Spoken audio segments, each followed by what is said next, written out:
The busy Chicago airport was buzzing with travelers rushing to catch their flights. Among them was David, a 35-year-old man walking through the terminal with a small carry-on bag slung over his shoulder. He looked tired but relieved. After 2 long weeks away from home working on a complicated case, he was finally heading back to Atlanta to see his wife and kids. David had been working as a federal agent for almost 10 years now. Today he was dressed casually in dark jeans and a simple blue polo shirt. No suit, no tie, no official badge visible. He just wanted to travel comfortably and blend in with everyone else. All he could think about was getting home, having dinner, with his family, and sleeping in his own bed again. As he approached his gate, David pulled out his phone to text his wife. "Flight's on time. Should be home by 7. Can't wait to see you and the kids." He smiled as he typed, already imagining his 8-year-old daughter running to hug him at the door. The boarding announcement came over the speakers. "We are now boarding first-class passengers for Flight 447 to Atlanta." David gathered his things and walked to the front of the line. He had earned enough miles over the years to upgrade to first class, and after the long case he had just finished, he felt he deserved the extra comfort. He handed his boarding pass to the gate agent, who smiled and welcomed him aboard. Walking down the jet bridge, David felt his shoulders relax for the first time in weeks. Soon he would be home, away from the stress and danger of his job. The airplane was one of those newer models with wide seats and plenty of legroom in first class. David found his seat, 2A, right by the window. Perfect. He could watch the clouds, and maybe even catch a nap during the 2-hour flight. He placed his bag in the overhead compartment and settled into his seat. The leather was soft and comfortable. David pulled out his tablet thinking he might review some paperwork from his recent case, but then decided against it. He was officially off duty now. Instead, he just sat back and watched other passengers boarding. The flight attendant, a friendly woman in her 40s, stopped by his row. "Good afternoon, sir. Can I get you anything to drink before we take off?" "Just water, please," David replied with a smile. "Thanks." As more passengers filed past, David noticed the usual mix of business travelers, families, and tourists. Everyone seemed eager to get to their destination, just like him. He was already thinking about what his wife might cook for dinner when a man approached the row. The man was probably in his late 40s, wearing an expensive-looking gray suit with a gold watch that caught the light. His hair was perfectly styled, and he carried himself like someone used to getting his way. He checked his boarding pass twice before looking at the seat next to David. "Excuse me," the man said, his voice sharp and impatient. He squeezed past David to get to seat 2B, the middle seat in their row. As he sat down, David noticed the man's face change slightly, like he had just realized something unpleasant. David nodded politely. "How's it going?" The man, who later said his name was Robert, just grunted in response. He immediately began arranging his things in a way that took up as much space as possible. His jacket went on the back of his seat. His briefcase claimed the entire space under the seat in front of him, and his elbow found the armrest between them. David didn't mind sharing space, but he noticed how Robert seemed to be making a point of claiming territory. It was subtle at first, but there was definitely tension in the air. Robert pulled out his phone and started making calls, speaking loudly about business deals and important meetings. David tried to ignore it, figuring the man was just one of those passengers who like to show off. Every flight had at least one. "Yeah, I'm on the plane now," Robert said into his phone, his voice carrying across several rows. "Should be in Atlanta by 7. Make sure the car's waiting." He paused, then continued even louder. No, I'm in first class. Of course I'm in first class. I always fly first class." David glanced over and saw Robert looking at him while he talked. There was something in his expression that made David uncomfortable, but he couldn't quite put his finger on what it was. The flight attendant came by with David's water. "Here you go, sir. We should be taking off in about 15 minutes. "Thank you," David said, taking the cup.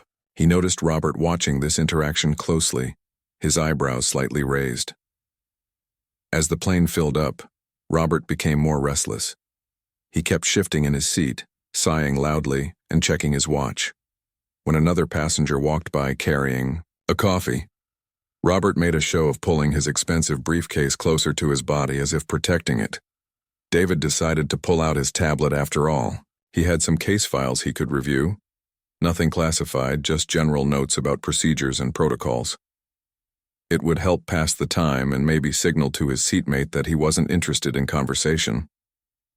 The moment David opened his tablet, Robert's head turned to look at the screen. David tilted it slightly away. Not because the information was secret, but because it felt rude to have someone reading over his shoulder. Federal case files, Robert muttered under his breath, just loud enough for David to hear. Interesting reading material. David looked up, surprised. I'm sorry? Nothing, Robert said quickly, but his expression had changed again. Now he looked suspicious, almost hostile. The captain's voice came over the intercom. Good afternoon, ladies and gentlemen, this is Captain Williams. We've been cleared for takeoff and should have you in Atlanta right on schedule. Flight attendants, please prepare for departure. As the plane pushed back from the gate, David felt that familiar excitement of going home. But the tension next, to him, was getting harder to ignore. Robert was now sitting rigidly in his seat, occasionally glancing at David with what looked like disapproval. During the safety demonstration, David noticed Robert wasn't paying attention to the flight attendants. Instead, he seemed to be studying David, looking him up and down like he was trying to solve a puzzle. When the plane finally lifted off, David looked out the window and watched Chicago shrink below them. In just 2 hours, he would be home with his family. He tried to focus on that happy thought and ignore whatever was bothering the man next to him. But as they climbed higher into the sky, David could feel that this was going to be a longer flight than he had hoped. Something about Robert's behavior suggested this trip home might not be as peaceful as he had planned. The plane leveled off, and the seatbelt sign turned off. David settled back in his chair and tried to relax, but he couldn't shake the feeling that trouble was brewing right next to him. He had learned to trust his instincts over the years, and right now they were telling him to stay alert. Little did David know that the next few hours would test not just his patience, but everything he believed about dignity, respect, and doing the right thing, even when faced with the worst in people. About 30 minutes into the flight, David was finally starting to relax. The plane had reached cruising altitude, and the flight attendants had begun their drink service. He was reading through some basic paperwork on his tablet when he noticed Robert becoming increasingly restless beside him. Robert kept shifting in his seat, making small huffing sounds and checking his expensive watch every few minutes. At first, David thought maybe the man was just anxious about flying or worried about an important meeting.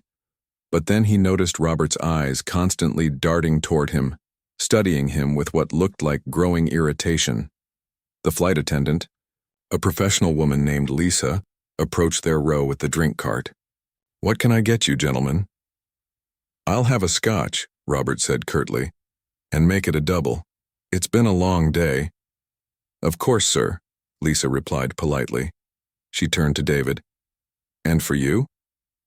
"Just another water, please," David said with a smile. "Thank you." As Lisa prepared Robert's drink, David noticed the man watching the interaction closely. When she handed Robert his scotch, he barely acknowledged her.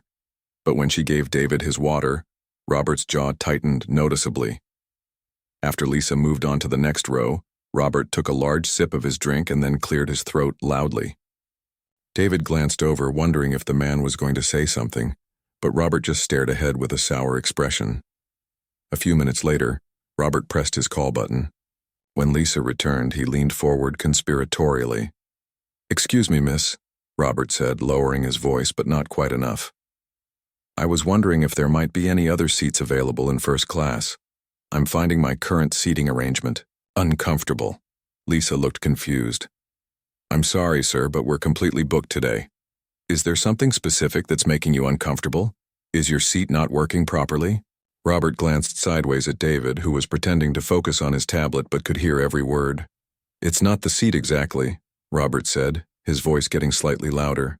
"It's more about the atmosphere." "I'm not sure I understand," Lisa said, genuinely puzzled. "Is the temperature too warm? Too cold?" Robert's face was starting to turn red. Whether from the alcohol or frustration, David couldn't tell.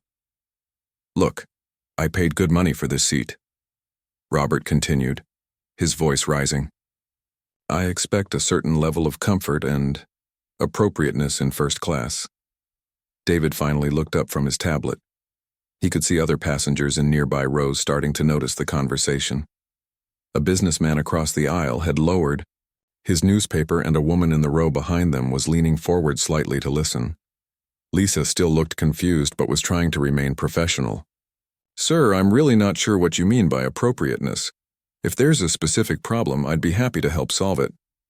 "The problem," Robert said, taking another gulp of his scotch, "is that I don't think everyone in this section belongs here. Some people might be more comfortable in other parts of the plane." The words hung in the air like a dark cloud. David felt his stomach tighten as the meaning became clear. He had encountered this kind of attitude before, but never quite so boldly on an airplane full of witnesses. Lisa's professional smile faltered for just a moment before she regained her composure. "Sir, every passenger in first class has a valid ticket for their seat. No one is sitting anywhere they don't belong." "Are you sure about that?" Robert pressed, his voice now loud enough that people several rows away could hear. "Because I find it hard to believe that certain types of people can afford these prices. Maybe there was some kind of mistake with the booking system." David closed his tablet and set it on his lap. He looked directly at Robert for the first time since the conversation started. "Is there something you'd like to say to me directly?" Robert's eyes widened slightly as if surprised that David had spoken up. For a moment he seemed to lose his nerve, but then the alcohol appeared to give him courage. "Actually, yes," Robert said, turning in his seat to face David fully. "I'm curious how you managed to afford a first-class ticket. I mean, no offense, but you don't exactly look like the usual first-class passenger." The cabin around them had gone noticeably quiet. Even the engine noise seemed to fade into the background as other passengers strained to hear what was happening. "And what exactly does a usual first-class passenger look like?" David asked calmly, though his hands had unconsciously clenched into fists on his lap. Robert looked around dramatically, as if the answer should be obvious. "Well, you know, professional people, business people, people who've earned their way up in the world through hard work and dedication. And you assume I haven't worked hard?" David's voice remained steady, but there was an edge to it now. "I'm just saying," Robert continued, emboldened by what he mistook for weakness, "that these seats are expensive, very expensive, and in my experience, people who can afford them usually dress differently, act differently, come from different backgrounds." Lisa had been standing frozen beside their row, apparently unsure how to handle the situation. Now, she stepped forward. "Sir, I'm going to have to ask you to lower your voice and show respect for your fellow passengers." Robert waved her off dismissively. "I'm not being disrespectful, I'm being realistic. I work hard for my money, and when I pay for first class, I expect a certain environment." By now, several passengers were openly staring. A young couple 2 rows up had turned completely around in their seats. The businessman across the aisle was holding his phone, and David suspected he might be recording.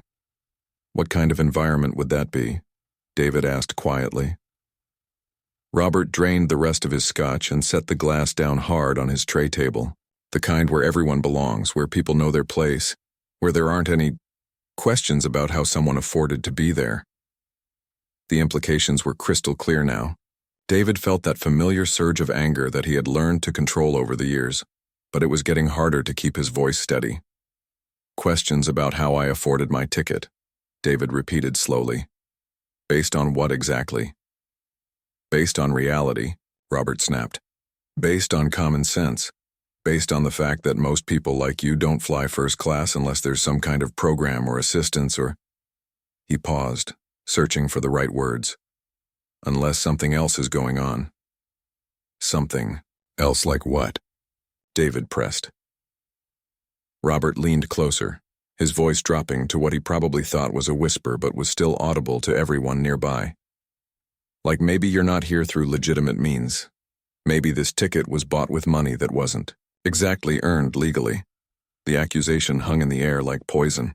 David could feel his heart racing, not from fear but from the effort of controlling his response. In his line of work, he had dealt with criminals, terrorists, and dangerous people of all kinds. But somehow, this ordinary businessman's casual racism felt just as threatening. Lisa looked mortified. "Sir, I'm going to have to ask you to stop this conversation immediately or I'll need to speak with the captain." But Robert wasn't done. The alcohol had loosened his tongue and he seemed to be enjoying the attention from other passengers. "I'm just saying what everyone else is thinking," he said loudly, looking around the cabin as if expecting support. "We all know what's going on here." David took a deep breath and made a decision that would change everything. But not yet. Not quite yet. He wanted to give this man every opportunity to show his true character to everyone watching. The tension in the first-class cabin was so thick you could cut it with a knife. David sat quietly, his jaw clenched, while Robert seemed to be gaining confidence from what he thought was David's silence. The other passengers were no longer pretending not to watch. Everyone was staring now, some with their phones out, clearly recording what was happening. Lisa, the flight attendant, looked like she wanted to disappear into the floor. She kept glancing toward the front of the plane, probably wondering if she should call for backup from her colleagues or alert the captain. Robert, encouraged by the attention and the alcohol in his system, decided to press further. He turned his body completely toward David, no longer trying to hide his hostility. "You know what I think?" Robert said, his voice loud enough for the entire first-class section to hear. "I think there's been some kind of mix-up here. Maybe someone gave you the wrong ticket. Maybe you're supposed to be back in coach with the rest of the regular passengers." David slowly closed his tablet and placed it carefully on the seatback table in front of him. His movements were deliberate and controlled, like a man trying very hard to keep his temper in check. "The rest of the regular passengers," David repeated quietly. "What makes you think I'm not a regular passenger?" Robert laughed, but it wasn't a pleasant sound. "Come on, man, look around, look at this cabin, look at the other people here." He gestured broadly at the other first-class passengers. "Do you really think you fit in?" An elderly woman 2 rows ahead turned around completely, her face showing disgust at Robert's words. A business executive across the aisle shook his head and muttered something under his breath, but Robert didn't seem to notice or care about their reactions. "I fit in just fine," David said, his voice still calm but with an edge that made Lisa take a step back. "Really?" Robert's voice was getting louder and more aggressive. "Because from where I'm sitting, you look like someone who maybe deals in certain types of business, the kind that pays in cash, the kind that doesn't ask too many questions about where the money comes from." The accusation was clear, and it hit David like a slap in the face. He had spent his entire adult life serving his country, protecting people, putting criminals behind bars, and now this stranger was suggesting he was one of those criminals. "What kind of business do you think I'm in?" David asked, his voice dangerously quiet. Robert leaned forward, his breath smelling of scotch. "I think you know exactly what I'm talking about. Drug dealing, maybe. Or worse. That's the only way someone like you gets this kind of money." A collective gasp went through the cabin. The young couple 2 rows up looked horrified. The businessman with the phone was definitely recording now, his face showing a mixture of fascination and disgust. Lisa finally found her voice. "Sir, I'm going to have to insist that you stop this right now. You're being inappropriate and offensive." "But," Robert waved her away like she was an annoying fly. "I'm being honest, I'm saying what everyone else is thinking but is too polite to say out loud." He looked around the cabin again as if seeking allies. "Am I right, people? Don't we all deserve to know how someone affords a $1,500 seat when they look like—" He paused, searching for words that wouldn't get him in immediate trouble. "When they don't look like they belong in first class?" The silence that followed was deafening. Not a single passenger nodded or showed agreement. In fact, most looked embarrassed for Robert while others looked angry at him. David studied Robert's face for a long moment. In his line of work, he had learned to read people, to understand what drove them, what made them tick. What he saw in Robert's eyes wasn't just prejudice. It was fear. Fear of a changing world. Fear of losing what he thought was his rightful place in it. "You want to know what I do for a living?" David asked quietly. "Yeah, I do," Robert shot back immediately. "Because I've got a pretty good idea, and it's not legal." David reached slowly into his jacket pocket. Several passengers leaned forward, curious about what he was reaching for. Robert's eyes followed the movement, his expression changing from aggressive confidence to something approaching nervousness. "You think I'm a criminal," David said, not really asking, but stating it as fact. "If it walks like a duck and talks like a duck," Robert replied, but his voice had lost some of its earlier bravado. "And you think criminals are the only way someone who looks like me could afford to sit in first class?" "I think it's suspicious, yeah," Robert said. But he was watching, David's hand in his jacket pocket with growing unease. David pulled out his wallet, but he didn't open it immediately. Instead, he held it in his lap and looked directly into Robert's eyes. "You know what's really suspicious?" David asked. "A man who gets on an airplane and immediately starts making assumptions about his fellow passengers based on nothing but their appearance. A man who thinks he has the right to question whether other people belong somewhere. A man who accuses strangers of being criminals because they don't look like him." Robert's face was starting to lose some of its color, but he wasn't backing down yet. "I call it like I see it." "Do you?" David asked. "Because what I see is a man who's had too much to drink, making a fool of himself in front of a cabin full of people who are recording every word he says." For the first time, Robert seemed to notice all the phones pointed in his direction. His expression flickered with uncertainty, but the alcohol and his wounded pride kept him going. "I don't care who's recording," Robert said loudly. "I have a right to feel safe on this airplane, and when someone suspicious is sitting right next to me, I'm going to speak up." "Suspicious how?" David pressed. "Because I'm quiet? Because I'm reading case files? Because I don't look like what you think a first-class passenger should look like?" "All of the above," Robert snapped. "And don't think I didn't notice those files you were reading.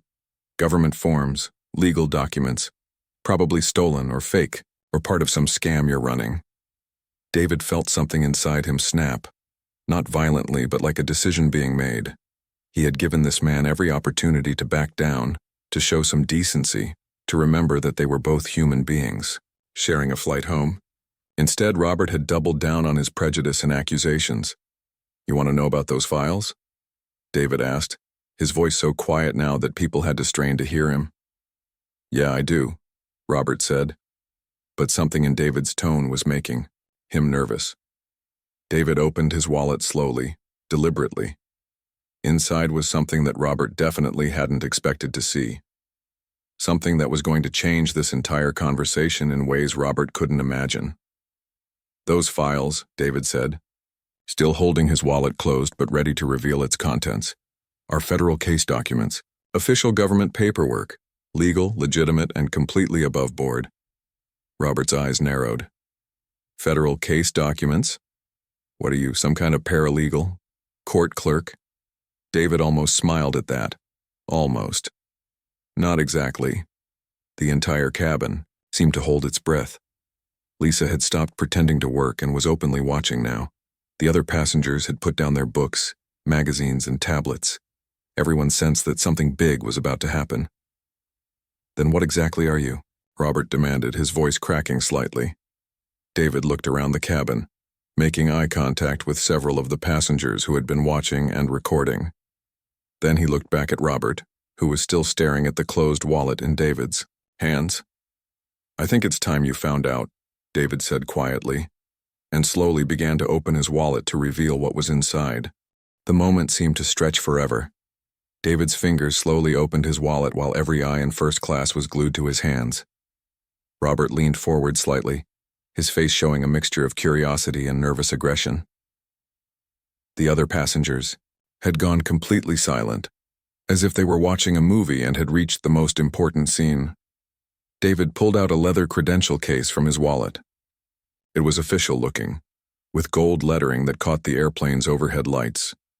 He held it for a moment, looking directly at Robert, giving him one last chance to apologize or back down. But Robert, fueled by alcohol and stubborn pride, just stared back defiantly. What's that supposed to be? Some kind of fake ID? Without saying a word, David flipped open the credential case. Inside was a gold badge that gleamed under the cabin lights, and next to it, an official identification card with his photo and government seal. "Special Agent David Johnson," he said quietly, his voice carrying clearly through the silent cabin. "Federal Bureau of Investigation." The words hit the cabin like a thunderbolt. Robert's face went from red to white in about 2 seconds. His mouth fell open, and he stared at the badge like it might bite him.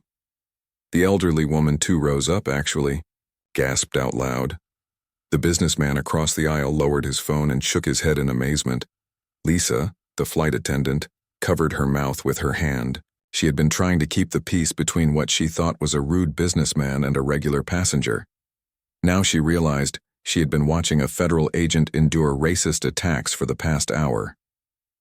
"FBI," Robert whispered, his voice suddenly, very small. David kept the badge open, making sure everyone could see it clearly. "That's right. Those case files you were so suspicious about.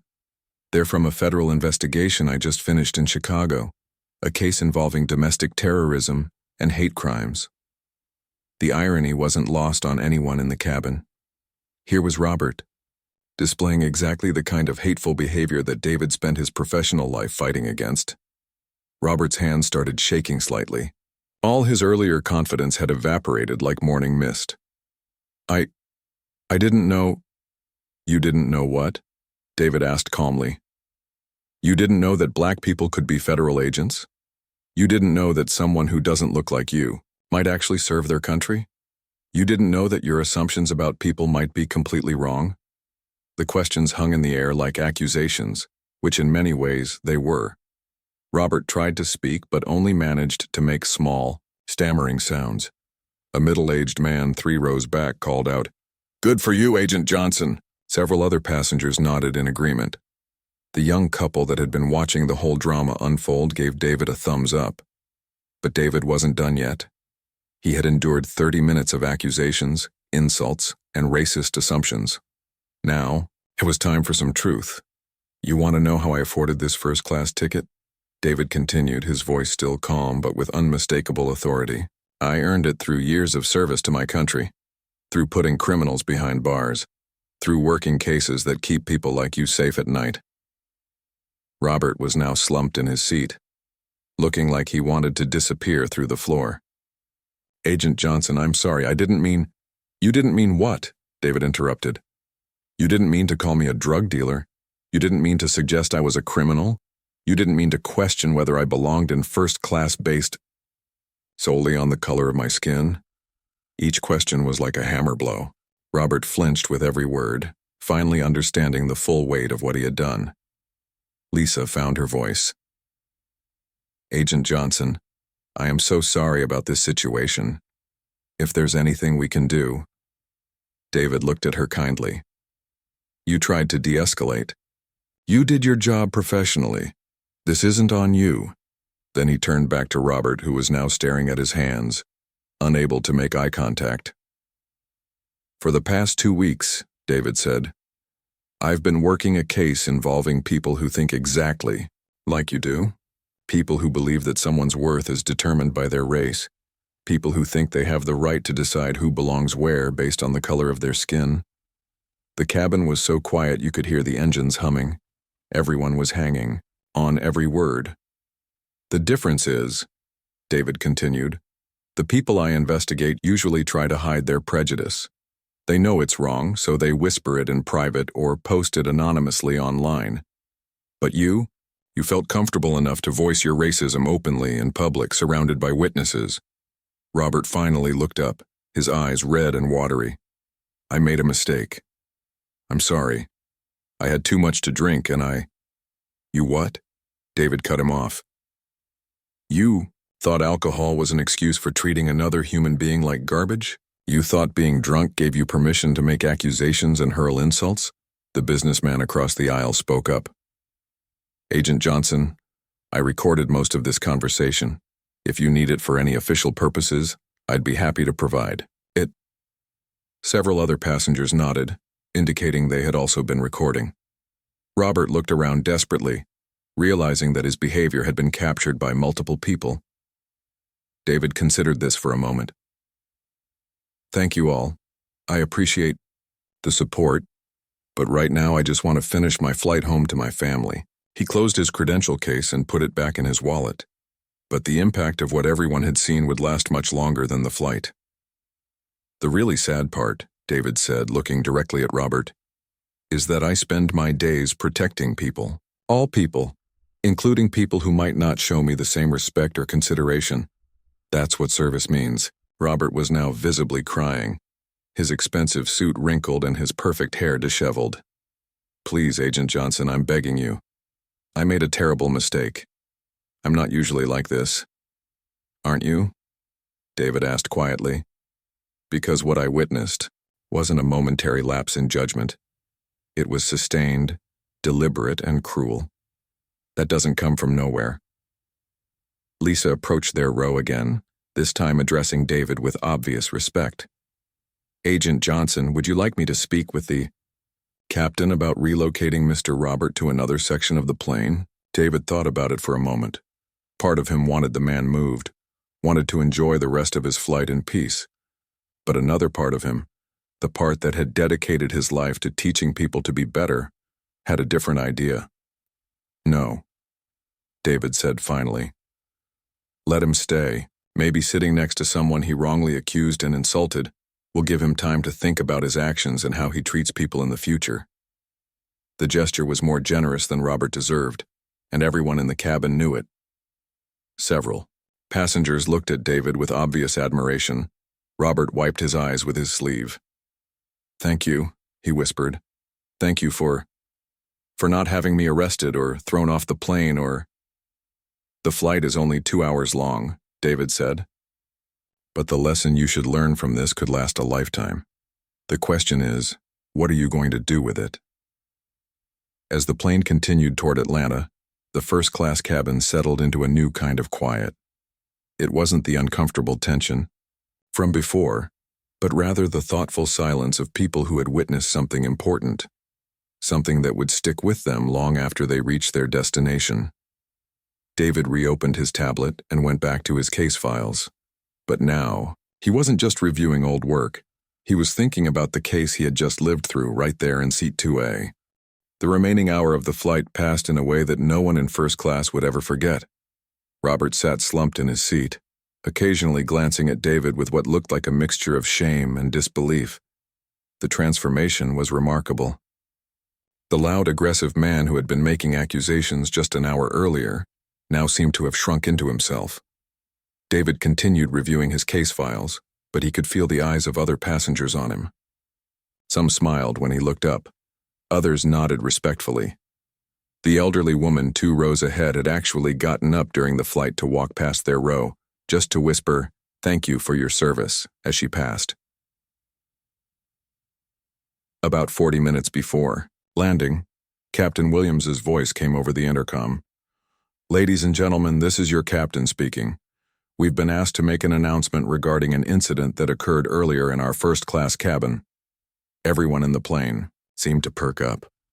Word had apparently spread from first class to the rest of the aircraft about what had happened. "We want all our passengers to know," the captain continued, "that we have zero tolerance for discrimination or harassment of any kind on our aircraft. Every passenger, regardless of their background, deserves to be treated with dignity and respect." There was a pause. Then the captain added, "We also want to acknowledge that we have a federal law enforcement officer aboard today who handled a difficult situation with remarkable professionalism." "Thank you, Agent Johnson." The entire plane erupted in applause. David felt his cheeks warm with embarrassment, but he also felt proud. Not proud of having to endure what Robert had put him through, but proud of how he had handled it. Robert looked like he wanted to disappear through the floor. The applause seemed to go on forever, and with every clap his shoulders sagged a little more. When the applause finally died down, Robert turned to David. His voice was barely a whisper. "Agent Johnson, I need to say something." David looked at him, waiting. "I've been sitting here thinking about everything that happened," Robert said, his voice shaking slightly. And I realized that this wasn't just about too much alcohol or having a bad day. This was about who I really am inside, and I don't like what I discovered. David didn't respond immediately, letting Robert continue. I have a daughter, Robert Went on, tears starting to form in his eyes again. She's 23, just graduated from college. If she saw how I acted today, if she heard the things I said, he shook his head. She would be ashamed of me. And she should be. What's your daughter's name? David asked quietly. Christina, Robert replied. She's a teacher. She works with kids from all different backgrounds, and she's always talking about equality and treating everyone fairly. I thought I agreed with her, but today showed me that I don't really understand what that means. David nodded slowly. Kids have a way of seeing the world more clearly than adults sometimes. I called you a criminal, Robert said, his voice breaking. I accused you of being a drug dealer. I questioned whether you belonged in first class. And all the while, you're out there risking your life to protect people like me. The businessman, across the aisle, had been listening to their conversation. He leaned over and said, The really amazing thing is how Agent Johnson handled it. A lot of people would have lost their temper or demanded you be arrested. Robert nodded vigorously. That's what makes this even worse. He showed me more grace than I deserved. Lisa, the flight attendant, approached their row one more time. She spoke directly to David.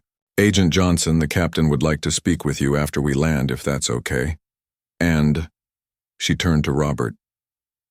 Sir, there will be some airline security personnel who need to speak with you as well. Robert's face went pale again.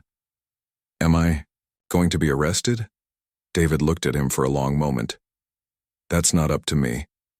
But I will say this.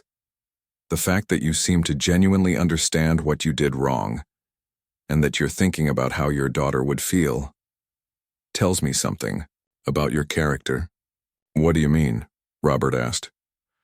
I mean that people who are truly hateful don't usually care about disappointing their children. They don't usually sit quietly and listen when someone explains why their behavior was wrong. They don't usually ask themselves hard questions about who they really are. Robert wiped his eyes with his sleeve again. So what happens now?